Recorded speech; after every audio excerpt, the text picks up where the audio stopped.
You're listening to Deliberate Living, the podcast that inspires, empowers, and encourages listeners to live life more authentically. My name is Holly Priestley, and I'm a nomad, coach, creator, and outdoorswoman. And I'm Beers, a vagabond, joy artist, permissionary, and story breaker. We explore different ways people choose to ditch the prescribed life we've all been sold and live on their terms, Finding freedom and happiness however they choose. Hello, welcome back. This week, Holly and I have Nicole here with us, and she made a very big, very unexpected life change in the last couple of years, and we wanted to talk with her about it. Yeah, so Nicole was very similar to me a few years ago, and was not really on the baby train, did not want to be a mom, did not want to have babies. And then COVID and other life things happened, and she decided to intentionally bring another life into this world. And because her story is so just non-stereotypical, not the one you hear all the time about, women always wanting to be mothers. Now that she is a mother, she loves it. And I want to talk about the process. I want to talk about how she went from point A to point B and how she feels now and what that experience was like from somebody who didn't really daydream about it and then suddenly changed her mind. So hi, Nicole. Hi.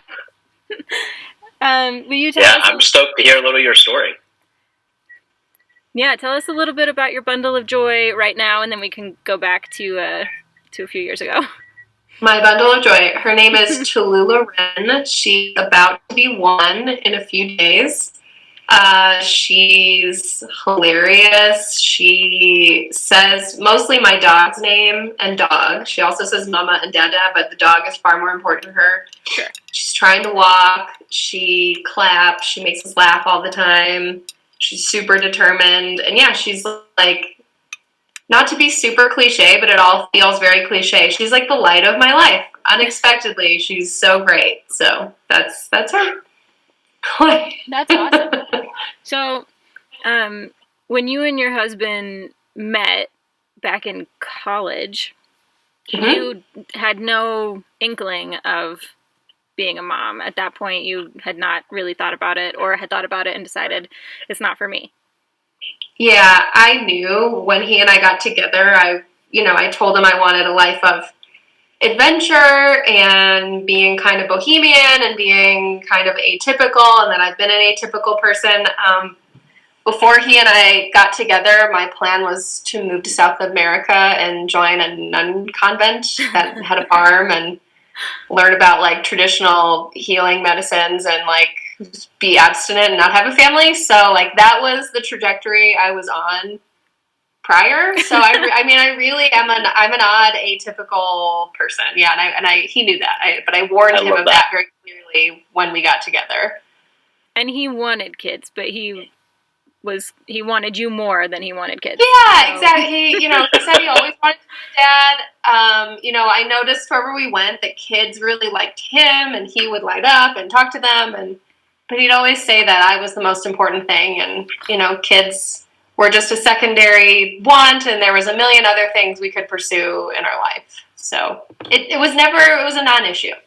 Yeah, it wasn't like he was pressuring you to have them. It wasn't like, he felt like something was missing, or you felt like he was compromising too much or anything like that. You guys had a healthy respect for each other and just an enjoyment of doing life together. That, if kids come, awesome. If kids don't come, awesome. If we buy a farm in the Western Slope, awesome. Yeah, exactly. That's exactly right. Yes. Yeah. How did your families feel? A lot of parents have opinions about their kids having kids. Yes. So we'll start with my family. My mom, from the day I turned 26, called me on my birthday and was like, when I was your age, you were already blah, and I was pregnant with your sister. And, I have kind of a distance relationship from my parents that I'm now healing as a parent. It's very interesting. But for good reasons. And, I would just kind of get those calls and roll my eyes. I didn't ever take my mom super seriously. Sorry, Mom, if you're listening to this. But my mother-in-law, who I do take seriously because she's not my blood family and I desperately want her to like me, she made comments, like she came and saw our farmhouse before we bought it, and it has 5 bedrooms, and before that we had lived in a condo that was 800 square feet, and so she was like, wow, great house for a nursery, wow, this is a great playroom, and would kind of lay it on in that way, and would like offhandedly remark about like being a mom and what a great mom I would be, and it mostly hurt my feelings. It made me feel misunderstood and unseen and like not valued for. I was like, hey, I make your son happy. Is that not good enough? Like, we're having a full life. Is that not good enough? And so I feel like that kind of pressure, and we get it from our friends. Like the minute we got married, from that point on, the question was like, so when are you having kids? Are you having kids? When are you having kids? And like the more that came at me, the more I would like dig my heels in around like, I never want them. Yeah. Period. Like, you guys are just making me more stubborn about this. Like, I don't want to reward this behavior. Yeah. Right. It sounds like that would have felt really, it could have felt really invalidating. Like your decision that you were intentionally making to not have kids was kind of seen as, oh, well, you're just in a phase and you're going to outgrow that. Yeah. You're going to change your mind and you don't know any better. Right. Did your husband get the same kind of pressure and comments, or were they mostly directed at you? He would get a little bit, and I feel like it was like kinder and gentler, where like friends of ours who are dads who are slightly older would be like, wow, I wonder what it would be like to be AJ's kid. Like, wouldn't that be fun? And it just felt a little more playful. Yeah. To me, it felt like a slight against me. Like, I'm just an empty vessel whose only job is to further the race and bring in more humans. And it kind of felt like this, you're not fulfilling your purpose. And that is, I was like, I'm regenerative farming, owning my own business, being a good friend, being a good relative. Like, is that not in service of the community? Is that not good enough? Yeah. And yeah. Yeah, I feel like women get a lot of different kinds of pressure than men do around the family thing. And it sucks. It can feel like super harsh, and it can feel like an attack, and it's not just like this is my life. I get to make also for my own life. Like, much less like your body and like everything that it also goes through. So then go ahead. No, continue. I was going to say, to me, earlier in my life, I already felt, so a little backstory on Nicole. She moved out of the house early. I've been I helped my parents financially growing up. I was financially independent from a very young age. And I did all kinds of stuff to make money when I was in college. We'll leave it, but I was a nude model for artists. I would fly around and take off my clothes and do weird stuff. And, for a long time, it irritated me that my body was public because I was hiring it out. Mm-hmm. And so people could comment on it all the time. You should lose weight. You should do this. You should you should stop eating that.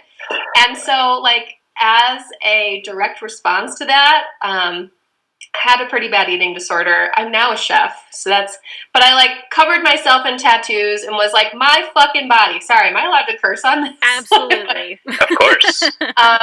And so, when I would think about it, being pregnant and having a kid, I felt like it put my body back into this public sphere. Mm-hmm. I was like, it's no one's business what I do with it, how it looks, how I feed it, how I utilize it, what it does or doesn't do. And so I feel like it also kind of brought back that sense of the public, my community, my family feels like they own my body. And that's not true.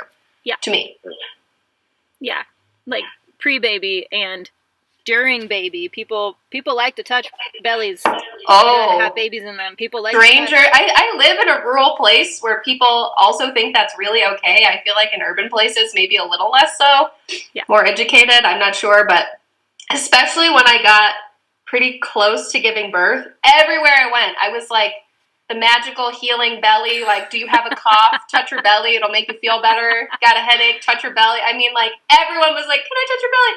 And I don't like I'm already really sensitive about touch, so that also irritated the bejesus out of me.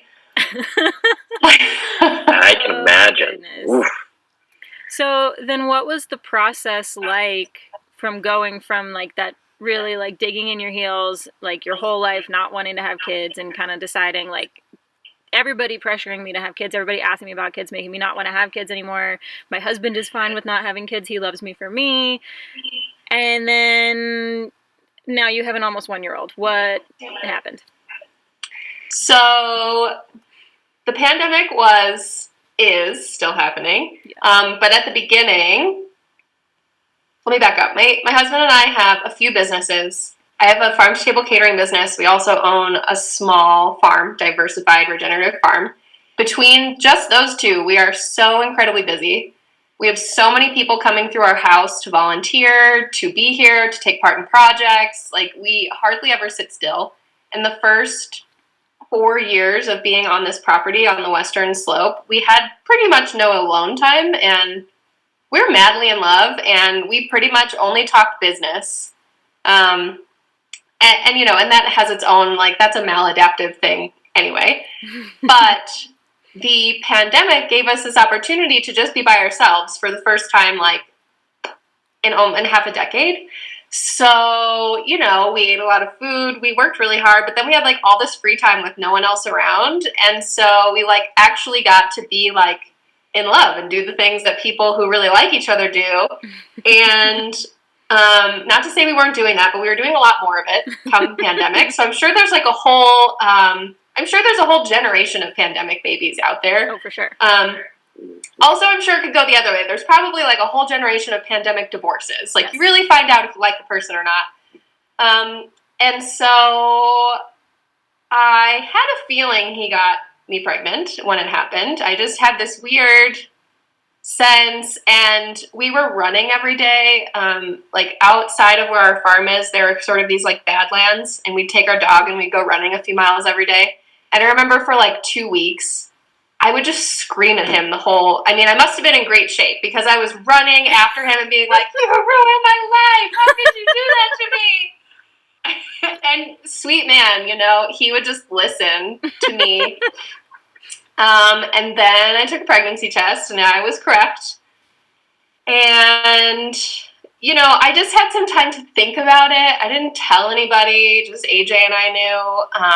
I had an abortion 9 months before we got pregnant. I was 27. And that was like a really clear, like, F no, it's going to ruin my life. Like, we're not doing that. And so the weight of that is no small thing. And I was thinking about how I didn't want to do it again. And then I did call, shock to my whole family, I did call abortion clinics. But the problem was because there was a pandemic, there was like limited availability to get in. A lot of them weren't offering that as a service unless it was a medical emergency. So I'm a really intuitive person. I feel my way through life. I like really just kind of trust my gut. And I just sat with the feeling of like, Nicole, you don't want to have another abortion anyway. The universe is making it very challenging for you to get one right now, especially because I live in Western Colorado. So I live in a place where it's kind of a birth control desert anyway. And so I started to think about, you know, in so many ways I felt like my solitary, autonomous, selfish, it is, you know, and not selfish in a bad way, but like, I want to do me. Like, that aspect of my life did not feel complete at all. Yeah. But I also started to just like soften my mind and my heart around like, well, what if you did do something different? Like, maybe that would change all these things that you're grinding up against in your life. You work too hard. You don't know how to relax. You know, AJ and I are like just very serious, hardworking people. And in some ways, I feel like we had lost our sense of humor, having so much burden and responsibility on us. And, you know, before getting pregnant, I was like, how will we remedy these things? Like, I just couldn't think my way out of it. And so knowing there was a part of me who I would have to drag along with me, this sliver of open-mindedness in me said, like, what the hell? You live once. it seems to be the thing, that seems to be what's happening, that might actually change something for the positive.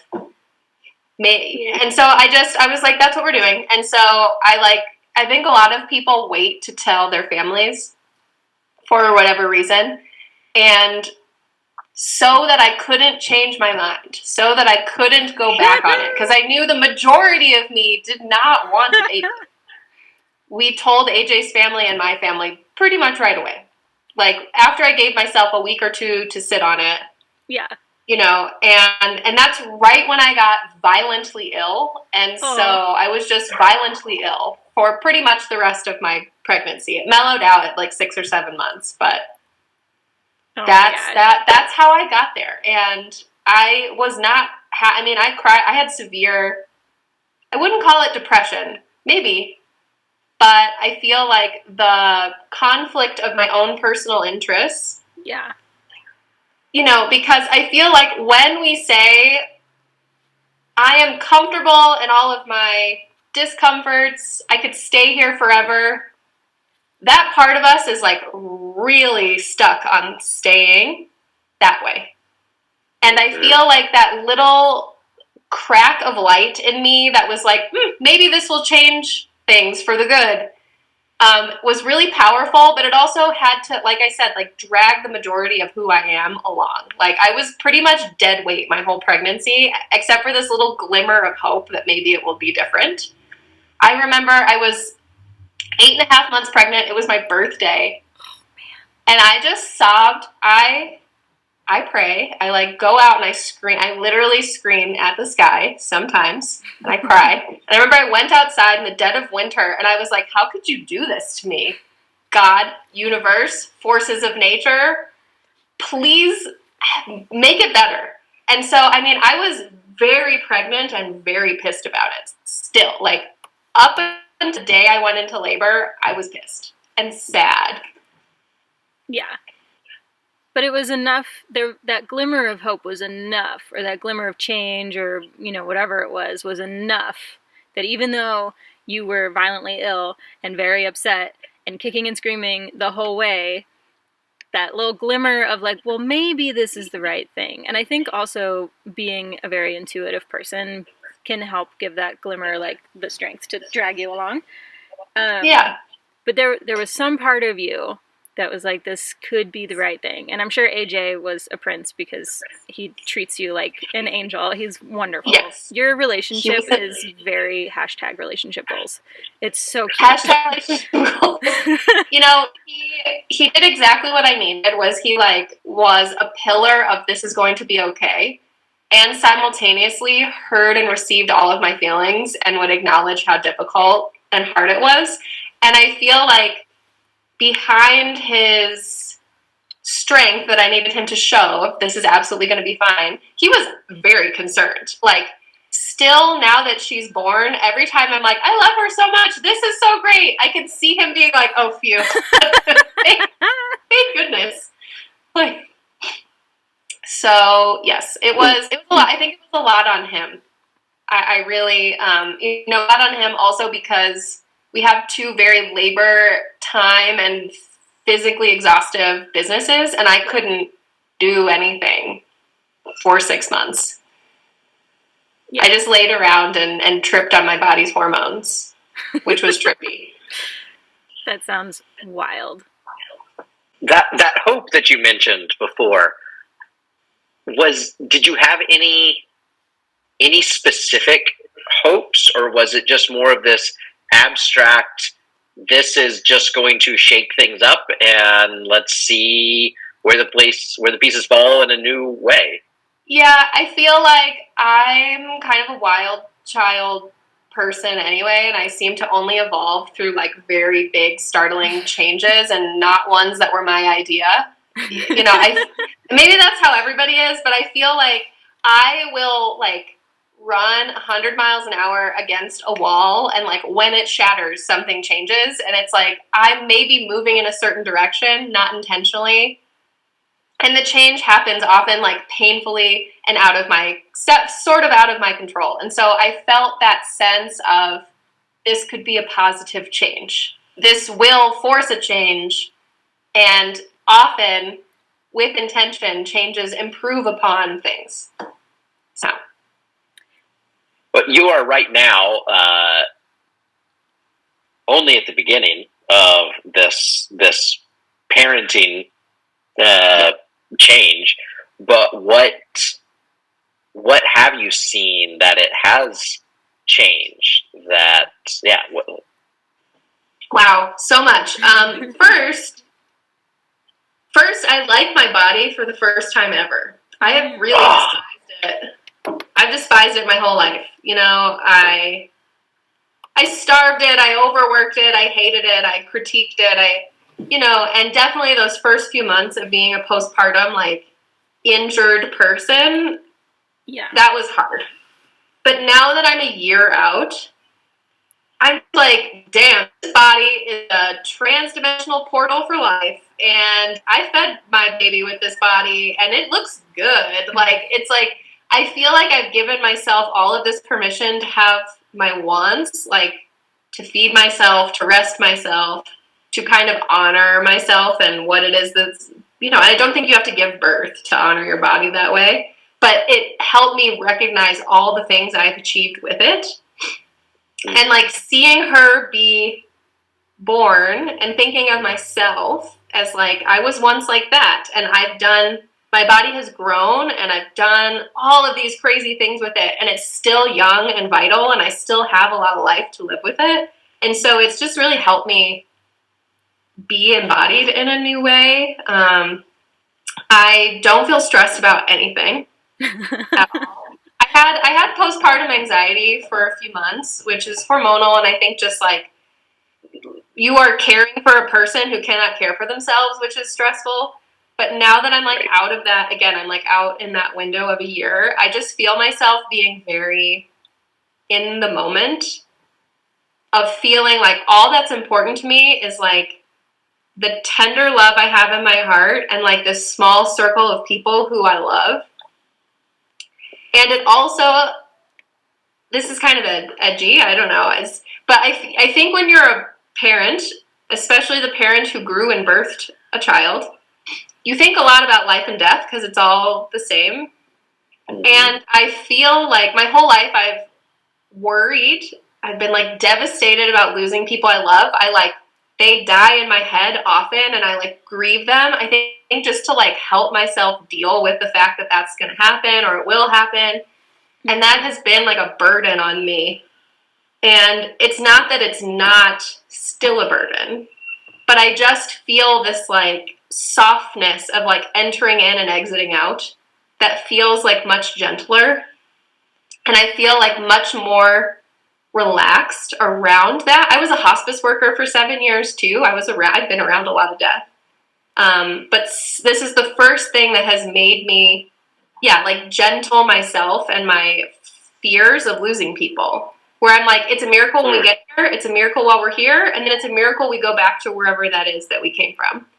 And to therefore just like really tune into and like listen and feel while I'm with people in a way that I couldn't before. And I'm a great listener. I am an excellent person to relate with because I really have always tried to drop in, but now I feel like my whole body, like in a sensorial way, trying to receive people because you don't know when they will leave. And so just feeling that in a deep way has really like created a lot of positive change in my life, like palpable feelings of difference. We're selling our farm. That's another one. I mean, that's a very physical one. Woo! And that's big. Mm-hmm. And we love farming. We love the work. It's something we've always wanted to do, but I also feel like we wouldn't have allowed ourselves to see the ways in which our lifestyle did not fit our personalities. Because some people can work at home and they know how to like turn it off and relax and do other stuff. And Aiden and I do not. We are like type A psycho perfectionists who do not know how to relax.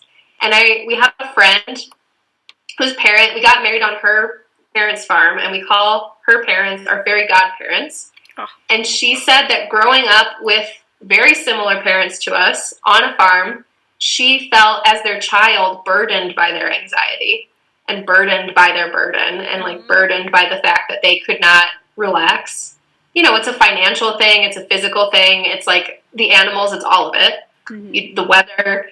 And so for AJ and I to admit to ourselves that we can be positive change makers, we can partake in the community of like regeneration and like something better for this planet and our people, but we don't have to do it. There isn't one way. Enslaving away on 18 acres by ourselves may not be the only way.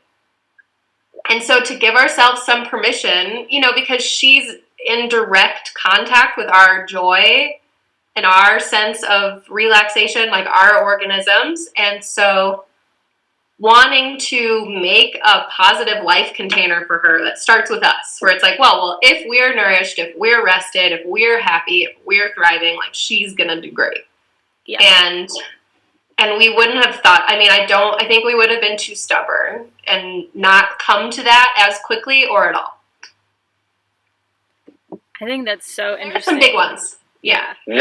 Those are huge. One thing that AJ said, I got to come hang out at your farm for a day a few months ago and hang out with the baby and everything. And AJ said something about, you know, people always say that having a baby changes your life. And, like, it does, but also it doesn't, because it doesn't just change your life. It obliterates your life.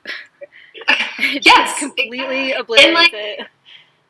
In, like, the most, like, shamanic way. Like, it's like everything kind of just turns into, it just pixelates and falls away. And you're like, okay, what do I want to salvage? And what can we leave here? Yeah. I absolutely love that. I love how thorough and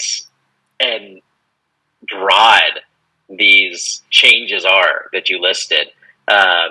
You mentioned just now, like, this process of shedding things and changing things and letting go of things as like a almost shamanic process.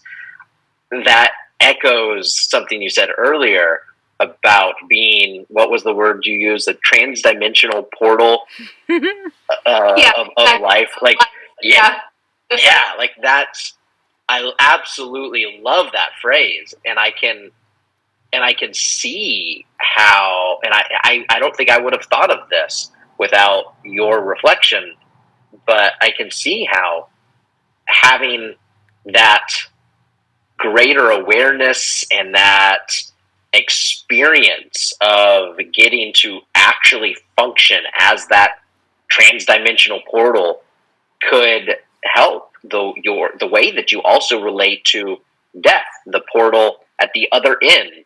Mm-hmm. And it's, I never, the dots seem so clearly connected when you put them together that way, but I don't think I would have connected them without that. So thank you. Yeah. Is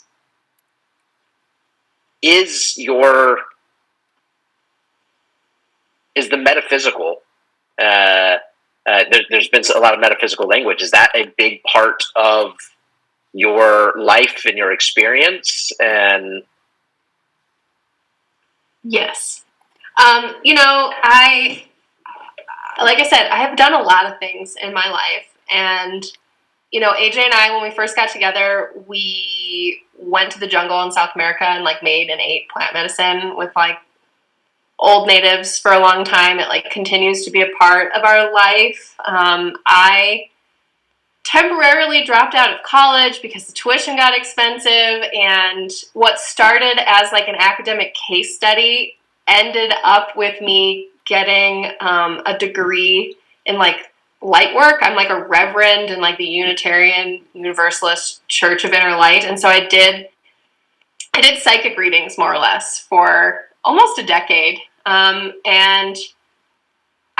It's so funny because I'm really not that woo-woo. Like, I don't, like, I hear and see woo-woo people and I roll my eyes. So I'm like, there's nothing grounded about that. I feel like for me, my experience is like our physical organism is connected to the big physical organism, and there's information and all of that for us. And, like, we are these, like, little individuated consciousnesses that like kind of get stuck in like our fears and our anxieties, and when we can get out of it, there's just like there's wisdom for us, there's a lot of it. And so when I think of my experience being pregnant was the most physical, not metaphysical thing I've ever done.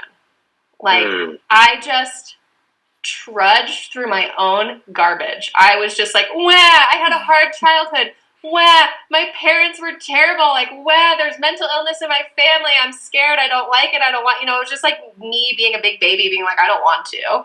And I feel like anytime we get to like a change threshold, it's like we get to like the event horizon of the black hole, and our little ego's like, don't, no, please turn back.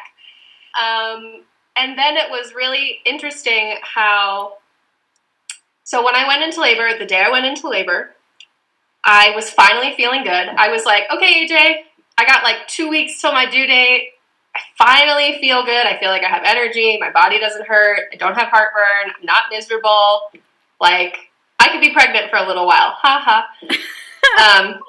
And then I went into labor, and I had like a very healthy pregnancy, everything very normal. And then we went to the birth center, and the midwives were like, hey, we're just going to check you out and then leave you alone. I thought I was going to birth in like my bamboo robe with my like essential oils and like, just have like an experience. And when we got there and they checked us in, there's something wrong with your baby and we don't know what it is. And it like instantly turned into something is scary. And to like meditate, I had taken for granted that I was growing a life. Not completely, but like when I look back on it, I was so busy being sad for myself that I like forgot that there was someone trying to come into form inside of me. And so all of a sudden, like at that like threshold of like, now she's trying to come out, there's something wrong. I finally like turned inward, outward, I don't know what direction. I just started talking to her. I was like, please, if you could be okay, I am so sorry. For hours. I was like, if you could just be okay and get here, I promise you we'll have fun. That's what I kept telling her. Like, I promise you it'll be a blast. And I was so...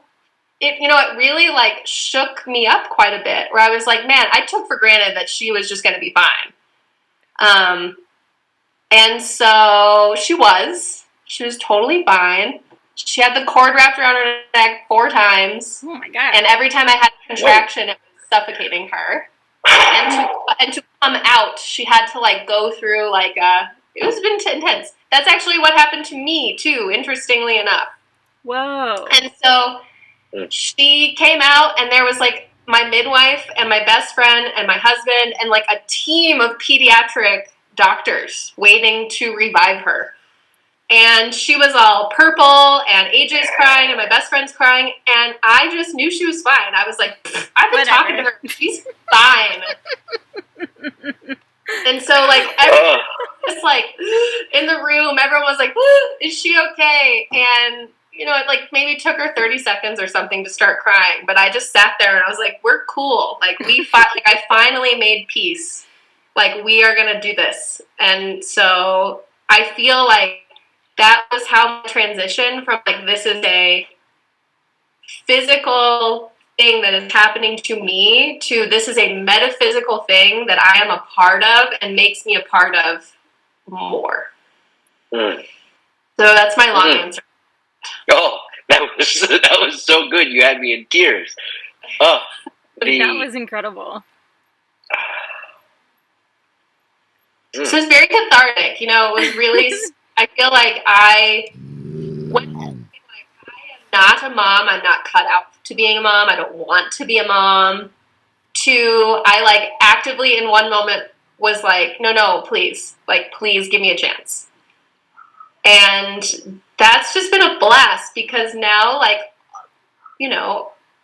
all the ways I feel like I was underserved and neglected as a child, it's so nice to be able to just, like, pour all of that, like, pain that has transformed, like, into, like, attention and love and care. And it is so good. I think about all the generations of like love that could be perpetuated. And then I think about how it like helps me in a backwards direction. Mm-hmm. And therefore, like in all direct, like one of my friends who's very wise, lovely, normal ass, but so awesome woman, when I got pregnant and I was sad, she was like, it's very uncomfortable to open your heart to the world. And she's like, and that's what becoming a mom does. And I do feel that. I do feel like I have so much more understanding and love, and I look at everything. It's so interesting, like hearing the news and like tuning into the news. I listen to it in such a different way. Like I think about like all those fires that just tore through right in my parents' neighborhood, actually. Thankfully, my parents were fine. But my first thought was like, oh my God, what about all the kids? Like, how do you explain to children that all of their stuff is gone? How do you explain to a kid that the place that they're supposed to be safe doesn't exist anymore? And so to like think about it in a different way, I never would have thought that way before. Yeah. Yeah. I think that's so interesting. And it's so refreshing to hear your side of things, your take on things, because I think it's just different from, you know, what you normally hear in the media or what you normally hear from like other parents. You know, this is what becoming a parent was like, and now I'm more stressed out. You know, my relationship with myself is worse. My relationship with my partner is worse. But it's going to be fine. It's totally worth it. Kids are the light of my life, yada, yada, yada. But it sounds like for you, it was a very holistically, like, positive experience once you went into labor, basically. Everything before that was I mean, it definitely terrible. still, there have been moments of, like, it's not easy. I feel like anything good is not easy. Like, that's the exchange for, like, good and beautiful things are heavy, too. And so I am really lucky. I have a very supportive partner. You know, my business, I have a business partner, a really amazing business partner who was at my birth. She's my best friend. And we've, like, figured out I've had the busiest season of my life as a new mom, and it, like, worked because I'm super lucky. I realize it's not the case for most people either. And so I just want to acknowledge, like, it is hard day in and day out. It's just like hospice work. Like, you just have to make sure the person's fed, cleaned, their diapers are changed. Like, that's what you're doing all day. And it is monotonous. Better have some good podcasts and some friends you can call because it is boring. But it's also magical. You know, it's been the most magical thing, you know, to be a part of. And I really feel for people who, for whatever reason, they're just like, oh, well, everyone told me to go to college. Everyone told me to have kids.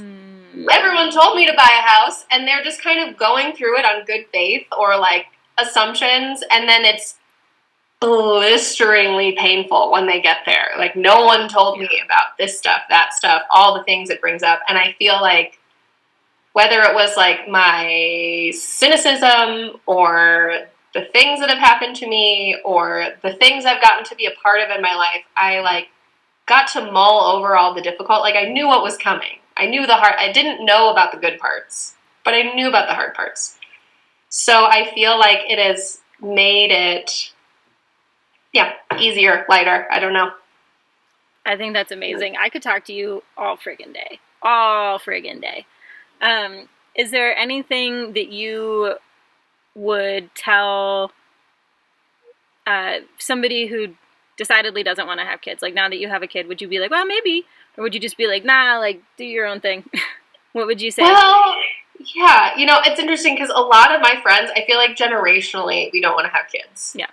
I feel like we don't have the security, we don't have the trust in our elders. Mm-hmm. We're like, everything you've said is bullshit, older people. Trust in the future. Yeah, hope in the future. Yeah. And it's so interesting because one of my biggest things, living on the western slope of Colorado, I feel like climate change, we were in, I forget, whatever, the New York Times, because it's happening at a much faster rate where we are. Like, you're like the temperatures, the water, it's all happening much faster here. And so while I was pregnant, there's like wildfires and the skies are orange and it's 1,000,000 degrees. And, you know, it's so interesting because I feel so much more optimism now than I ever have. Because I just realized, like, no one's guaranteed anything. No one's guaranteed time. No one's guaranteed a future. But we have something beautiful right now. And in a lot, of course, we need to be thinking about the continuation and, like, helping. But I also don't have direct control over that. And it's okay to just, like, enjoy the fruits of right now. And for me, my life has fruited because I had a baby. Like, I can feel healing in every direction. I can like feel myself having arrived in a certain way and like being here. And it's kind of like, you know, you have friends that like, they have crushes and they're like, I'm in love. And you're like, it's not love. You don't know love. And that's the one thing I wish I could convey in not like in not a shitty way, and not like a talking down, and not a way that says like, I don't hear you, I don't understand you, because I do. But if I could really convey the feeling in my heart to my friends who are really certain they don't want to have kids, and then, you know, it's like, and you can adopt. There's a million ways to do it, but to say like, you have no idea the depth of love and forgiveness you can feel. Like the tremendous quality of like hope and joy. It's impossible actually, because I feel like my heart had to be shattered completely open in order to feel that. And when I think of like, okay, climate future, yeah, we could all be doomed. I mean, it could be 3 years. I mean, we could have 4 years, maybe. Like my baby maybe won't live past 4, and that is horribly heartbreaking to me. But I also, it's heartbreaking that my dog won't live. My parent, you know, it's like all of these, like life is just happening, and I want to be a part of it. I want to be plugged in, and I'm okay with tremendous loss if it means there's tremendous joy first. And I also, like, if we raise little happy, well-adjusted, heartfelt climate warriors, life is going to go on somehow. Like this planet, humanity may be scarce or sparse or non-existent, but if we raise some super tough, hopeful children, like we might still be here. We might still be making art. There might still be poetry. There might still be music. And I feel like that's the good shit. So I want to be a part of that. And I, you know, and as I'm saying it, I'm like, you don't have to have kids feel that way, but it sure helps. Mm-hmm. I had chills listening to you talk through all that. I'm having so many emotional responses in this episode. Oh, I'm loving it. But I'm 39 years old and have spent most of my life not thinking I wanted kids.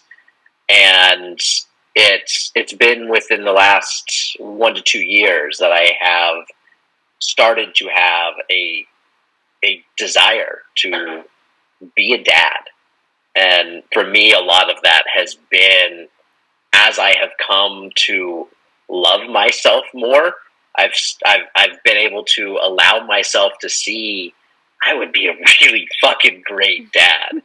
and I have struggled some with the like pessimistic outlook on the future. And as I have shared that growing desire with some people in my life, I've heard that no way would I ever consider bringing somebody into this world. Like, why on earth would you want to do that?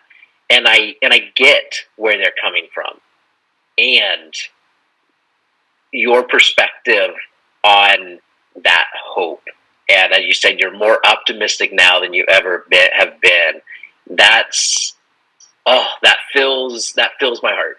It really does. Delicious. Yeah. Thank you. I realized for me when I was not yet a parent, it was like there was the real way to look at things, and then there was like the rose-colored glasses way to look at things. And I feel like I've come into some middle way of like, yeah, I can see it all for how it is, and it's good. And that's nice. Yeah. I love that. Nicole, where can people come find you on the interwebs if they want to learn more about your businesses and your baby and what's going on in your life?